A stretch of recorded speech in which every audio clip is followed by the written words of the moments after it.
नमस्कार प्यारे बच्चों।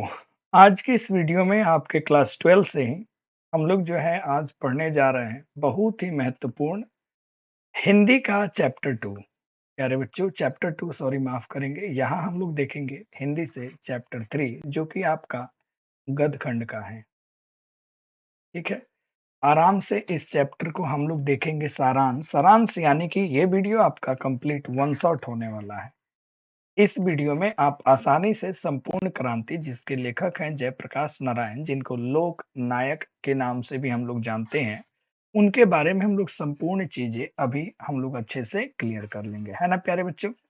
तो चलिए शुरू करते हैं आज के इस प्यारे से सेशन का। और यदि आप बिल्कुल नए हो चैनल पे, हमें आप पा रहे हो, तो ये आपकी जिम्मेवारी है कि फटाफट इसको सब्सक्राइब कर लो, अपने दोस्तों से शेयर करो। आइए स्क्रीन पर लिखे चीजों को पढ़ते हैं। लेखक का परिचय सबसे पहले देखते हैं। जन्म 11 अक्टूबर 1902 को जन्मे थे जयप्रकाश नारायण, जिनको हम लोग जयप्रकाश बाबू के नाम से भी संबोधित करते हैं। निधन हुआ था 8 अक्टूबर 1989 में।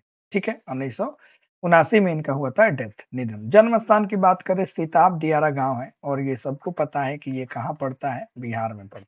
ठीक है, माता का नाम फुलरानी देवी और हरसु दयाल इनके पिताजी थे। अगर शिक्षा की बात करें प्यारे बच्चों, शुरू की शिक्षा तो ये घर पे ही अध्ययन किए, आगे की शिक्षा के लिए पटना कॉलेजिएट गए। 1922 में शिक्षा प्राप्ति के लिए ये अमेरिका भी गए थे, और माँ की मतलब अस्वस्थता के कारण पीएचडी ये नहीं कर पाए। राजनीति जीवन रहा, 1929 में ये कांग्रेस में क्या हो गए, शामिल हो गए। अच्छा, सबको पता है कि 1932 में हुआ था सविनय अयोग्य आंदोलन के दौरान ये जेल भी गए थे, और जेल से निकलकर कांग्रेस सोशलिस्ट पार्टी का इन्होंने गठन किया 1939 में। 43 में फिर जेल गए, 52 में प्रजा सोशलिस्ट पार्टी का गठन किया, 54 में विनोबा भावे के सर्वोदय आंदोलन में जुड़े, 74 में छात्र आंदोलन का इन्होंने क्या किया, नेतृत्व किया। आपातकाल के दौरान जेल गए, इनके मार्गदर्शन में जनता पार्टी का भी क्या हुआ, गठन हुआ। देखो, ये जो हम लोग पढ़ने जा रहे हैं संपूर्ण क्रांति, ये अपने बिहार से ही शुरू हुई थी, है ना। और इसका समय है 1974 के समय में। उस समय कांग्रेस का शासन था, और प्यारे विद्यार्थियों महंगाई इतनी चरम सीमा पे पहुंच गई थी, बेरोजगारी इतनी चरम सीमा पे पहुंच गई थी कि बिहार के जितने भी नवयुवक थे सब परेशान हो चुके थे, और उन्होंने मन बना लिया था कि हम जो हैं किसी भी तरीके से कांग्रेस पार्टी का घेराव करेंगे, अपनी मांगों को पूरा करेंगे, उस पार्टी को गिराएंगे। तो वे इसी उम्मीद से उन्होंने सोचा कि एक ऐसा लीडर होना चाहिए अपने साथ, तो वो जाते हैं जयप्रकाश नारायण के पास। तो जयप्रकाश बाबू उनसे कहते हैं कि ये आंदोलन जो है, ये केवल राज्य व्यापी नहीं होना चाहिए, ये संपूर्ण देश में होना चाहिए, क्योंकि जो हाल आपका है वो हाल पूरे हिंदुस्तान में है। और दूसरी बात प्यारे बच्चों यहाँ पे ये हो गई कि इन्होंने बहुत सारी बातें कही, जैसे कि आप अगर हमको आप लीडर मान रहे हो, पहले तो मानने से इन्होंने इनकार कर दिया कि हम ये नेतृत्व नहीं लेंगे, लेकिन लोगों के आग्रह पे इन्होंने लिया। लेकिन इन्होंने कहा कि यदि आप ये समझते हैं कि आप जो है मुझे आगे रखेंगे, मेरा चेहरा यूज करके अगर आप राजनीति करेंगे, तो भैया मैं इसमें दखल अंदाजी नहीं दूंगा। अगर मुझे लीडर मानना है तो आप मेरी एक एक बात को मानेंगे, है ना। बड़ी ही बलिष्ठ बुद्धि के और बड़ी ही चतुर और स्वतंत्रता सेनानी रह चुके जयप्रकाश नारायण ने इस संपूर्ण क्रांति का इन्होंने क्या किया, तो नेतृत्व किया। अब इसी को लेकर के जब ये पटना में भाषण दिए थे, तो उसी भाषण का एक छंद, एक हिस्सा हमको पढ़ने को मिल रहा है। तो ये चैप्टर अपने आप में, या तो आप इसको संभाषण कह लो, या फिर आप केवल और केवल भाषण कह सकते हो। कृतियों की बात करें, रिकंस्ट्रक्शन ऑफ इंडियन पॉलिटी, ये इनकी एक रचना है। सम्मान की बात करें तो 65 में समाज से सम्मान के इनको मैग्सेशन सम्मान दिया गया था। 98 में इनको भारत रत्न से भी सम्मानित किया गया था। तो आइए देखते हैं उनके उस यादगार भाषण में। कहा जाता है कि ऐसे भाषण में जो जन सैलाब था, पहले ना कभी देखा गया, ना भविष्य में कभी मानो ऐसा देखा जा सकता है। तो उन्होंने अपने इस संपूर्ण क्रांति के भाषण के दौरान में उन्होंने जो जो बातें कही, उसी बात को हम लोग वन शॉट में कंप्लीट करेंगे, है ना। प्रस्तुत पाठ में लोकनायक जयप्रकाश नारायण द्वारा दिया गया ऐतिहासिक भाषण का एक क्या है, अंश है। उन्होंने ये भाषण 5 जून 1974 को पटना के गांधी मैदान में दिया था। क्लियर हो गई। संपूर्ण भाषण स्वतंत्र पुस्तिका के रूप में जनमुक्त पटना से प्रकाशित है।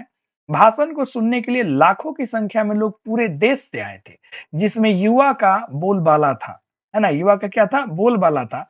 नारायण जी कहते हैं कि अगर दिनकर जी और राम वृक्ष बेनापुर ये 2 बहुत बड़े लेखक हैं, सब नाम जानते हैं।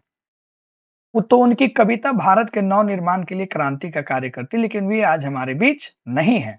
जयप्रकाश नारायण जी कहते हैं कि ये जिम्मेवारी मैंने मांग के नहीं लिया है, मुझे जिम्मेवारी युवा पीढ़ी द्वारा सौंपी गई है। कहते हैं कि मैं नाम का नेता नहीं बनूंगा, मैं सबकी बात सुनूंगा, लेकिन अंतिम फैसला मेरा होगा। कितनी बड़ी बात इन्होंने कह दी, है ना?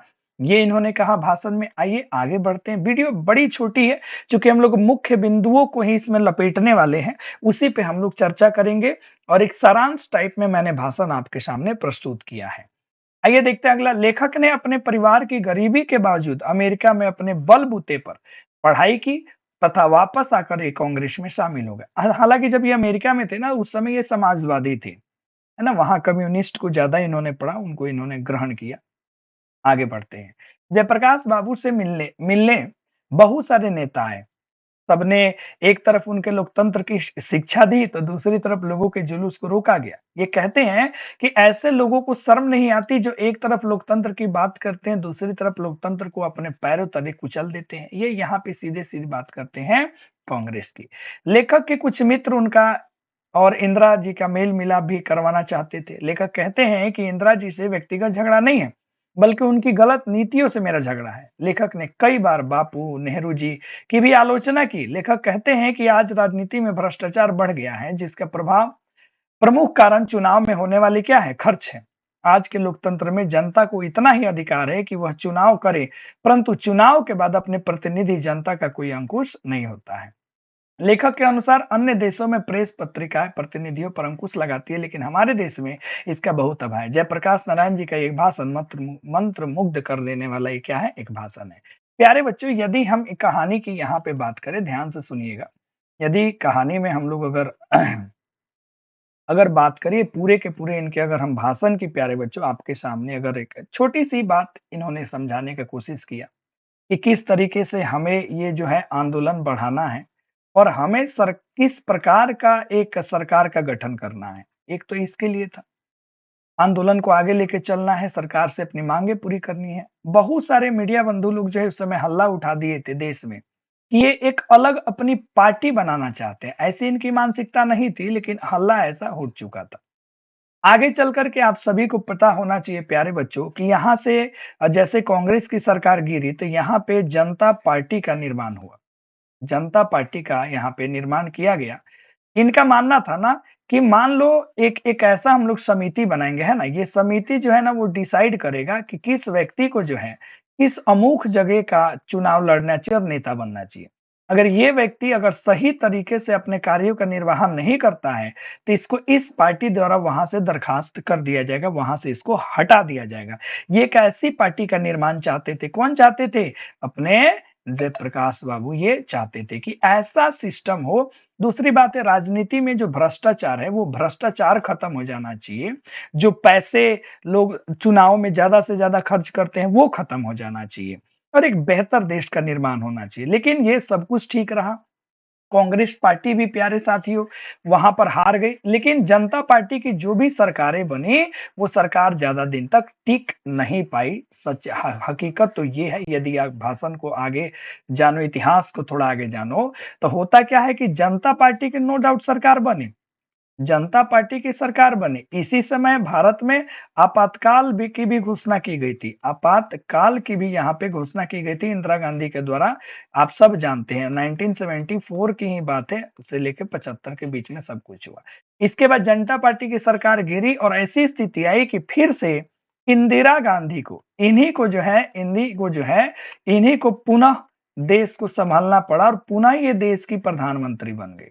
तो सोचो जरा, इतना बड़ा मेहनत जो इन्होंने किया वो असफल रहा। लेकिन एक चीज तो क्लियर हो गया कि लोकतंत्र में कभी भी किसी को सत्ता से हटाया जा सकता है। ये वीडियो कैसी लगी कमेंट करके जरूर बताना। फिर मिलते हैं अगली वीडियो में, तब तक के लिए धन्यवाद।